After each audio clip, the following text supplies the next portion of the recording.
Hi, everyone. I am Amy Zellmer from Faces of TBI, and welcome to the Brain Health Online Summit Training Series.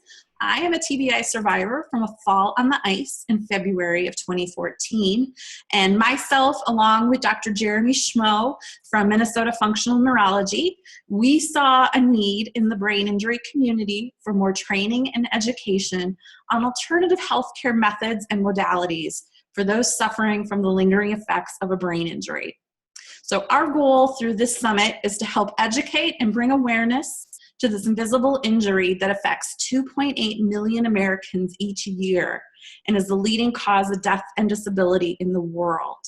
So each day we will be bringing you 3 to 4 speakers who will share their experience in either working with brain injury patients or their own real life experience of living with a brain injury. So today I am here with Richard Frieder from the Learning RX. And the Learning RX focuses on improving an individual's ability to learn and process information. Rich has a background in ADHD, TBI, and dyslexia. He is a popular lecturer at schools, educational conferences, homeschool, and occupational and ABA therapy groups. He's also appeared on Fox News, Twin Cities Live, and Care 11. And today he's going to be talking about strengthening cognitive skills after a TBI. So the typical protocol after a TBI is some type of rehab, which is very necessary.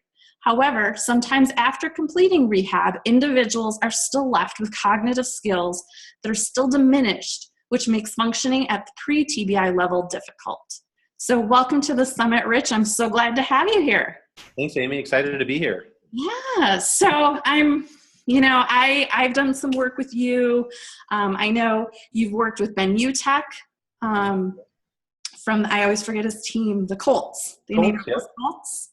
And I've had the opportunity to do some work with you. And I'm just so excited to bring you here and, just sharing different ways that we can all try and get better. The medical community seems to be stumped and perplexed by brain injury. But there are a bunch of you out there that get it. So thank you for being here. Yeah, and it's interesting you say that. I was listening to your introduction around what your goal is of educating individuals about TBI.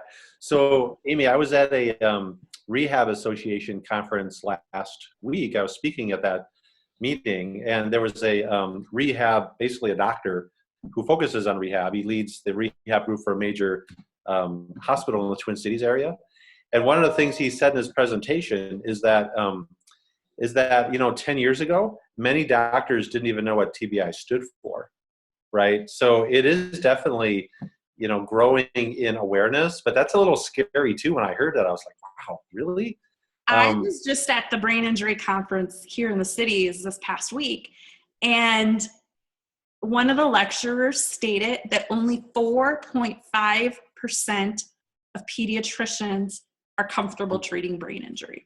Yeah, I guess that's not surprising based, just seeing what I'm seeing. Terrifying. Yeah, it is. I know, and it's it's not a physical thing. It's something that's more difficult to detect, and yeah, so what you're doing is great as far as helping individuals understand the impact of that. Thank you. Yes.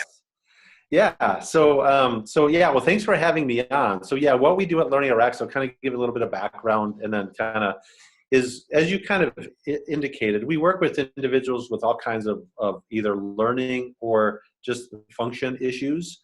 Mm-hmm. Our youngest graduate so far is 4.5. Aww. And on the other end, our oldest is 95. We helped her stay out of memory care. But an area that's really been growing for us recently is the area of concussions and traumatic brain injuries. And the main reason for that, I think there's 2 main reasons. One is just what you mentioned, which is, it's growing in awareness. People are understanding that, these things are happening and it really affects people. But where we typically come in at Learning RX, and I hear this story over and over again, Amy, from individuals we work with, is that they'll go through often that medical rehab process, which is, as you kind of said, really important. You need to go through that, right? But then I've heard from several adults and also parents of kids who have struggled with TBIs or severe concussions, is once you get to about a year out or so, individuals are often told, okay, well, that's the best we can do. Yep. And one individual in particular, a 20-year-old we worked with, who top of his class, in high school, he went away to college. He was already accepted, but he got a couple concussions, bad concussions his senior year. And it completely impacted his ability. He had to drop out of college. And then that started him on the emotional issues of depression and his mom said, yeah, our doctor said, and we were told that, this is the best that we could do. You now need to learn to live with these limitations. And the good news is that's not true. So, obviously individuals with TBI, hopefully many of you are aware of the awesome principle of neuroplasticity. Yeah. Right? That means that our brains are changeable and moldable. The reason I say it's awesome is that gives hope to so many individuals. And what we're doing at LearningRx is doing one-on-one training to strengthen cognitive ability. Things like attention and memory and processing speed and long-term memory. Because, when those skills are impacted, it's really difficult to function. At least, getting back to where that individual was before the incident. So that's what we're really focusing on at LearningRx. Now, the other thing too, the interesting dynamic is we've worked with individuals who have had an incident maybe 5-6 months, ago. We were recently on Twin Cities Live. This is just a really fun story with a 72-year-old who, from as much as he can gather at age 3, he had a traumatic brain injury, which he considered shaken baby syndrome. So he was around the campfire with his family, best he can remember, and was cold, and he started choking on something. And so his father, right, scared, picked him up upside down and started shaking him to, get whatever it was lodged out of his throat. But what the impact that had was it caused some major cognitive delays. He has struggled his entire life. And he was here several months ago. He finished his program, but he's now reading for the first time. So that's actually 69 years later, right, that you can still strengthen skills. So, I just want people to know that, look, if you're like 7, 8 years out or 10 or 20 years out from something happening, don't get discouraged because you can still strengthen skills. There's definitely hope. Yeah, that's awesome. Thanks for sharing that. Yeah, absolutely. But the key is those skills don't just improve on their own. Do you know what I mean? It takes actual training to strengthen cognitive abilities. And there's so much research now that shows that, these mental skills that we have, memory and processing, are changeable and improvable. And that's actually what we do, what our focus is on at LearningRx. So what is cognitive skills training? Yeah, great question. Yeah, so what is it? So basically, Amy, what we're doing are very intense mental exercises that are strengthening weaknesses, okay, like memory and attention. So basically what we're doing is working one-on-one across the table from an individual who's working to strengthen skills. And it's very targeted, meaning it's totally customized to what that individual needs. So I think the best analogy for what we're doing would be if somebody, is in an accident and has to rehab their knee, right? Or something like that. Well, what do? You go to the gym and you start doing leg lifts and you start working that knee out so that the muscles around the knee or whatever it is that's been negatively impacted is strengthened or starts working better. It's the same concept, but we're doing that mentally. And here's what's so exciting. Since you and I met a while back, we've actually been doing a lot of research. And one of the really fun things about new technology related to the brain is the ability to do fMRI scans. So fMRI, so everyone knows what an MRI is, right? But fMRI is different. fMRI allows you, it's a functional MRI, what that means is you can actually see the way the brain is functioning. Mm-hmm. And so, we've always believed and known that in doing this kind of training, just like you build a bigger bicep, if you're doing arm curls over and over again, you actually physically change the way the muscle functions. We've known that happens in your brain, right? But we've never been able to show it because just technology doesn't exist to show that. But what actually we're seeing we're now doing scans before a training session and then after a training session in a resting state. And what we see is significant activity related to more efficient neural pathways, stronger and new neural pathways.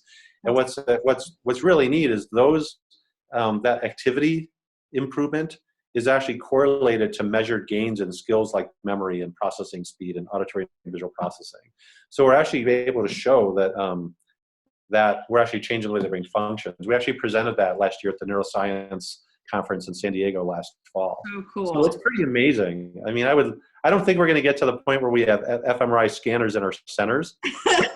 We never know. You never know. But one of the neurologists that we're working with, she has this just vision of, you can do scans to see what part of the brain has been impacted by a traumatic brain injury. And you can also tell, based on the procedures that we do, which procedures affect what part of the brain. And so talk about customization of being able to figure out, visually see the impacted area of the brain, and then customize a program to go after that. So yeah, pretty neat. I mean, it's exciting what's happening in the world of brain science right now. That is really cool. So what are the main areas you typically see affected from a TBI? Yeah, great question. Typically, it's the areas that we call automatic processing. So there are 7 key or main cognitive skills. The ones that are typically pretty consistently impacted would be attention, so our ability to focus, right? Processing. Often diagnosed as ADD. Exactly, yeah. Processing speed, as well as then working memory. Those 3 are really consistently impacted. So attention would be, we kind of categorize attention into 3 different types. So that can show up as sustained attention issues. So meaning our ability for prolonged mental effort on something not exciting, right? That's kind of the key. On things that are exciting to us, it's easy. This is more, I've got, it's Monday morning, I've got to go into work and I've got to get this done, paperwork, read this, whatever.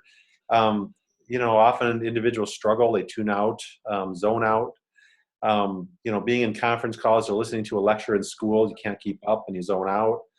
So selective attention, Amy, is our ability to tune out distractions, right? So, if it's a noisy environment, the ability to tune all that out and be able to focus, that's usually impacted. The other one is called divided attention, and that's our ability to multitask.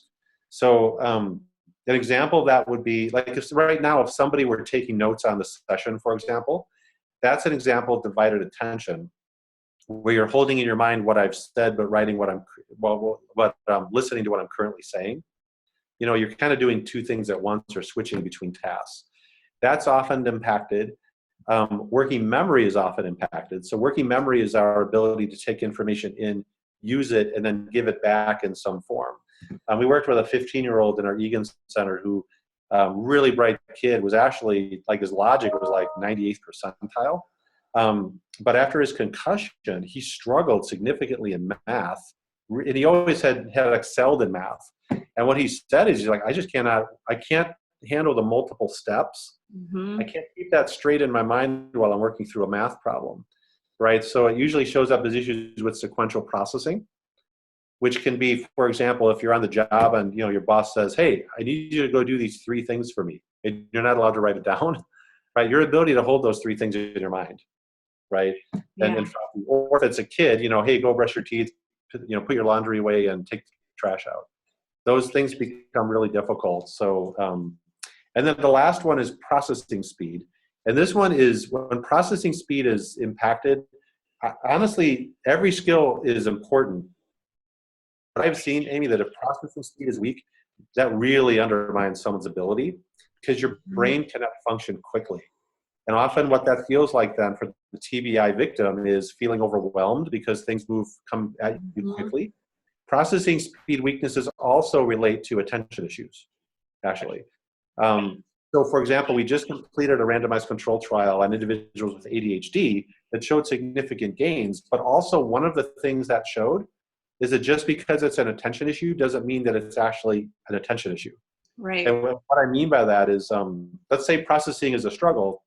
Well, if that individual, let's say, is in a college, college lecture room, and they're trying to keep up with this professor, right? But they can't process quickly. Well, what do all of us do when that happens? We tune it out. Yep. And then it manifests as an attention issue. Yep. So what's driving or at least contributing to that is processing speed, right? So that's why those are linked. And then the other The other skill is long-term memory. So when you mentioned Ben Utek, that Mm-hmm. was his biggest struggle. Was those other skills I mentioned were pretty solid. He needed to strengthen those, but his biggest struggle was long-term memory. Yeah, and I think he shared with you things like he sang at a friend's wedding, Yeah. God being there, things like that. And so No he went memory through. of it. Yeah. Yeah, I know. I mean, it's really rough. And so he went through our program. He went from the 12th percentile to the 90th in memory. And it just Wow. completely changed things for him. So those are usually the skills that are impacted. And obviously others like logic and visual auditory processing can be. It really depends how severe it is. But if it's more of a concussion or severe concussion, it's those issues. If it's truly a traumatic brain injury where, like we work with individuals who've had motorcycle accidents or things like that, I mean, then usually all of the skills are impacted. And that, we still strengthen all of them, but that's obviously a bigger issue. Well, and I just remember when I met you, Rich, I had my neuropsych exam done. Mm-hmm. And she had told me, well, she explained how you can't fake the test, but Right. maybe you didn't try hard enough because your memory was worse than a dementia patient. Wow. And then she wanted to put me on Ritalin for my ADD and an antidepressant. And I was like, no, I don't want to go on all these things. And then you guys tested me and the scores were pretty consistent. Yeah, And right. you explained to me how, when someone's talking to me, my mind is like, you're on your fifth sentence and my brain was still on that first sentence. And then that's why I would not hear the rest of the conversation. Right. And it made total sense to me. Yeah. And that cognitive processing speed was broken. And that greatly impacted my short-term memory too. For sure. Yeah. And so, and medication, I mean, generally, it's not like overall should never use it. I mean, it has its place. But often what's happening is individuals are using that, and what's happening is the symptoms being treated. And what we're working on in our training at Learning RX is to get to the root cause, which is weaknesses in certain cognitive areas. Because what happens is, unless you address those root issues, then the issues just continue. And you just keep trying to medicate or accommodate, to work around it, things like that. Yeah. So, and I think injury, you can take medication to relieve the pain, or you can go to the gym and restrain. Right. Yeah. Absolutely. Yeah. Great example. So, yeah. So those are the kinds of things we're doing. And so training is really systematic. It's very intense because we're changing the way the brain functions, like I explained. But, programs, for us, it's usually between 3 to 8 months. So it's not like you're doing this for years. And we get significant improvement in that amount of time. And then the benefit, too, of cognitive training is that the gains are typically long-lasting, right? Because the way cognitive skills function is, I guess what I would say is that doctors are correct, or professionals are correct in that, like a year out, the cognitive skill levels you're at, they tend to stabilize. And it's true that if you don't do anything to strengthen them, they'll stay there, right? So if someone has working memory in a 30th percentile at age 25, if you test that individual 10 years later at age 35, compared to a 35-year-old, they're still going to be directionally in that 30th percentile. That's why, though, that when you train skills, let's say we move that 30th percentile to the 70th or something like that, one of the benefits of cognitive training is, as long as there's not another injury or something after training, the gains typically stay. Yeah. In fact, we do an assessment a year after our clients complete their program and have a 98% retention rate. So, yeah. So, you can really, and the TBI can be a concussion or motorcycle accident. It can be stroke. Yeah. Or we work with individuals who have chemo brain, actually, which is another type of TBI, right? I mean, so there can be more, or kids at birth who had, were starved for oxygen, and that's affected their cognitive ability. So, as you know, obviously, TBIs come in many forms, but no matter the cause, you can strengthen skills, which is exciting. So you're saying with your training that someone can come in at any point in the recovery, obviously, I think the sooner someone comes in, the better, but someone even 7, 8, 9 years out can still benefit from this. Yeah, I would say the only restriction on our end would be you can do it too soon, meaning we would want someone, if they're having major headaches or sensitivity to light or balance issues or you do want the physical manifestations of it to stabilize at least. So yeah, I wouldn't say, someone had a severe TBI and let's start training 2 weeks later. Right. But you're right. And that's where I was at when I met you too. I wasn't able to handle it yet. Mm-hmm. Yeah. So I would say, at least 90 days out, typically you'd want to do it. And depending on, it's kind of case by case, and we can make recommendations on that, but at least 90 days out. And then, to your point, like the example I gave of 69 years later. So yeah, we can work that far out. So yeah, absolutely. So then what actually happens during this training, this cognitive training? Yeah. So what happens is an individual is working. Do you want to actually maybe see? Should we try to actually show some of the training in a session? That might be hard to do. But basically, it's a variety of mental exercises, right? And it's done one-on-one with the same trainer every session. So an individual is, what we're doing is we have a metronome on. Okay, so we'll have a metronome, and I'll turn one on so everyone can hear what that sounds like. Okay. And the metronome is driving the intensity of the session. Okay, so it's kind of like, here's a metronome. Mm-hmm. We work on every other beat like that. Okay, so what's happening is we are doing exercises like, remembering numbers or visual scan or speed drills. There's a variety of different types of activities we're doing in about an hour to an hour and 15-minute session. So it's not like a 4-hour type of thing. It's a very intense hour to hour and 15 session. We really limit the mental breaks, right? Because it's we're working your brain. Just like if you're going to the gym, if you're there for an hour, but you're taking like 10-minute breaks in between everything, you're not going to see the same result, right? So we're really driving intensity in the training. And then the training, though, varies based on the age of the individual, the level of their skills, their capacity to handle being pushed, quite honestly. So, for example, Ben Utek, he's a professional athlete. Right. He trained like that. He was like, look, I got to do this. I'm going to pass this, right? Others struggle more, especially if there's persistent TBI issues. Obviously it affects emotions. But what's really awesome, Amy, most of those we work with like the training because it feels game-like and it's very, it's fun, and our trainers are super motivating.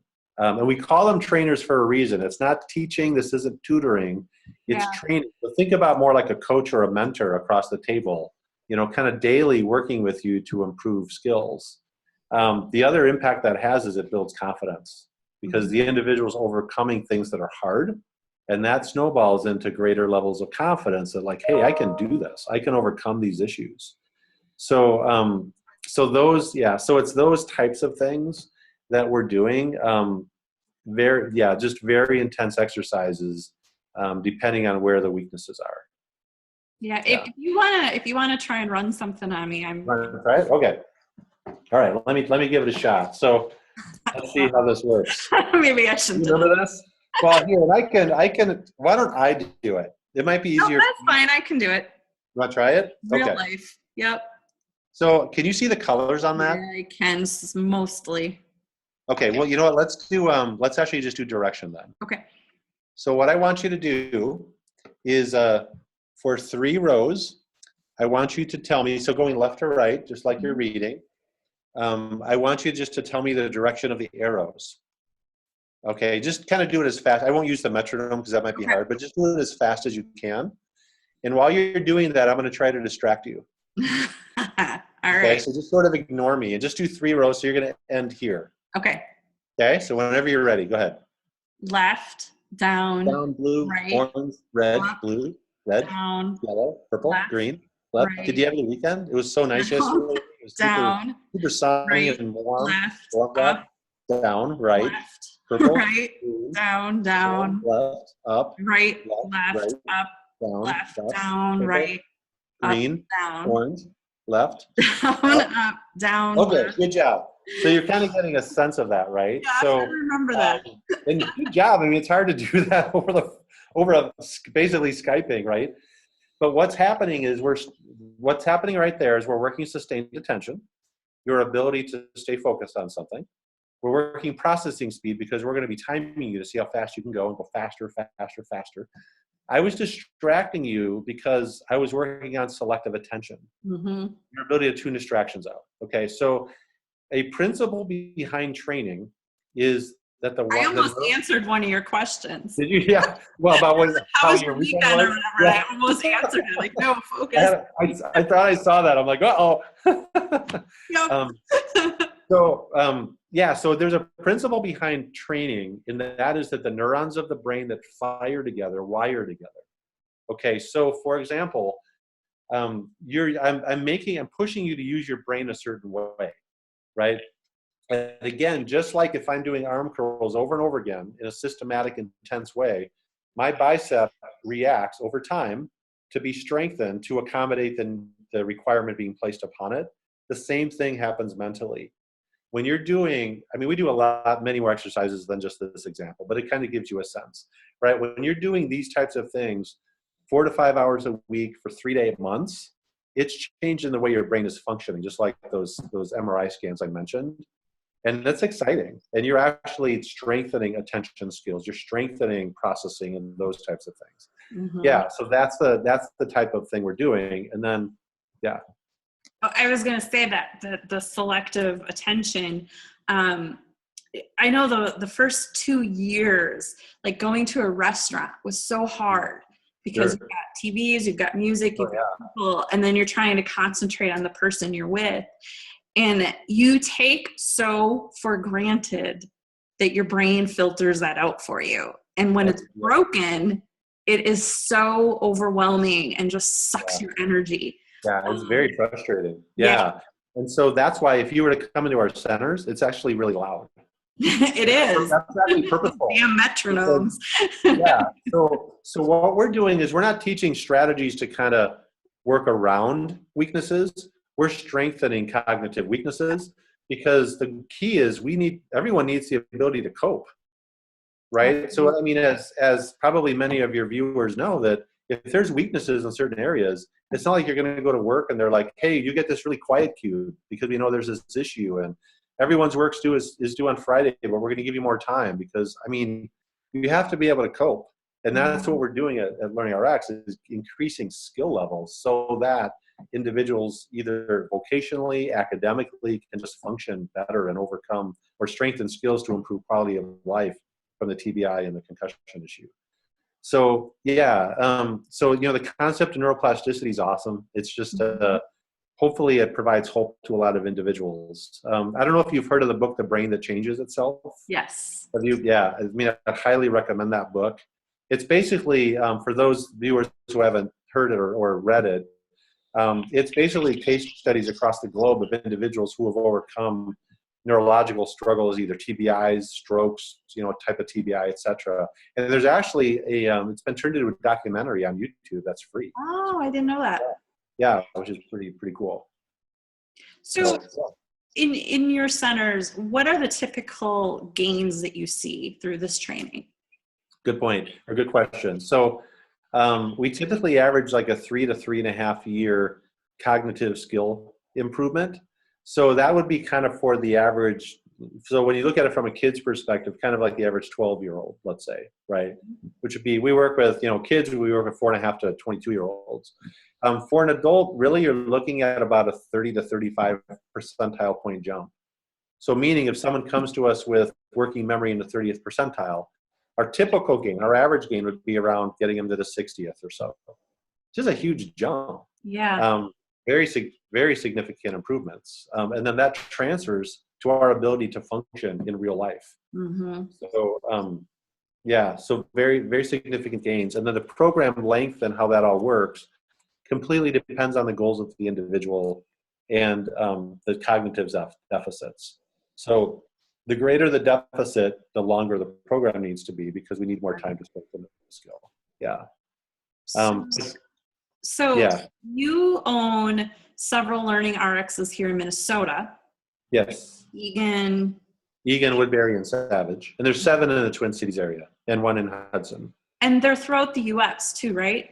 Yeah, there's roughly 70 centers across the country. Mm-hmm. So likely, 1 near your viewers as well. that they could find. Yeah, if you just go out to learnarx.com and enter a zip code, it lists all the centers. Awesome. Yeah. And so now you have a free gift for our viewers.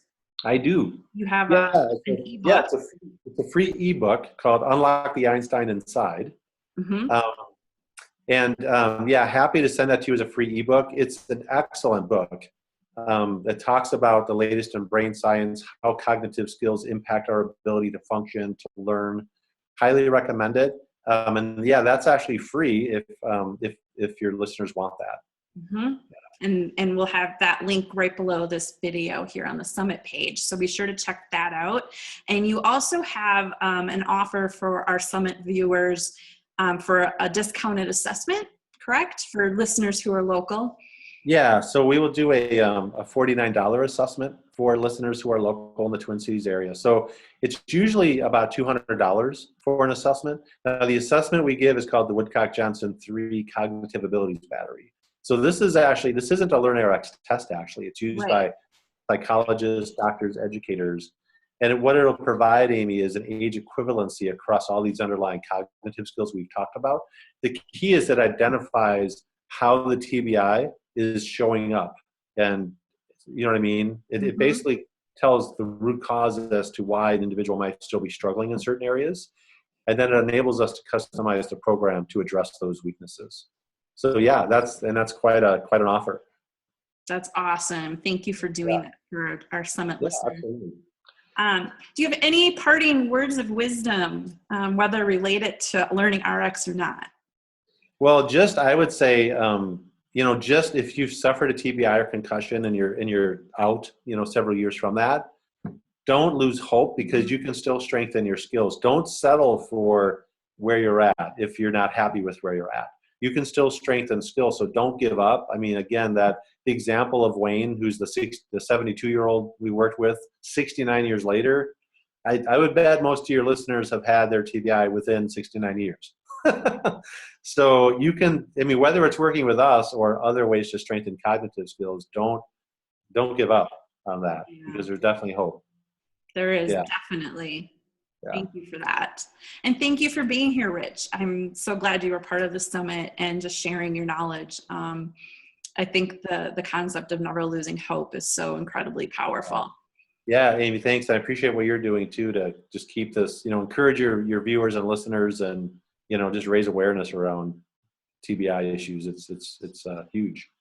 Awesome. Well, thank you, Rich. And thank you everyone for watching. Again, click the links below to get to Rich's website, to grab his free ebook, and to take advantage of his offer to the viewers.